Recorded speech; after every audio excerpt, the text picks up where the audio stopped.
இனிய மாட்டுப் பொங்கல் நல்வாழ்த்துக்கள். எங்கள் வீட்டு கோலம் எப்படி இருக்கு பாருங்க. இனிய பொங்கல் நல்வாழ்த்துக்கள். இது வந்து மாடு படுத்துருக்கு, யாரும் கோச்சிக்காதுங்க. உட்காந்துருக்கு, நிற்குதுன்னு நினச்சிருக்காதுங்க. இது அப்படி தான் இருக்கும். ஆனால் ஒரு கால் தான் இருக்குது, பின்னாடி ஒரு கால் இல்லை.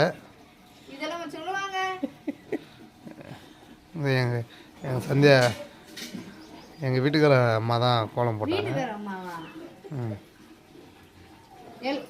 எல்லாருக்கும் இனிய மாட்டுப் பொங்கல் நல்வாழ்த்துக்கள். எல்லாரும் சந்தோஷமா ஹாப்பியா இந்த பொங்கலை கொண்டாடுங்க. எல்லா கஷ்டங்கள் போக்கி நன்மைகள் மட்டுமே எல்லாருக்கும் வரட்டும். எல்லாரும் சந்தோஷமா இருங்க. கரும்பு சாப்பிடுங்க, பொங்கல் சாப்பிடுங்க. பாய்.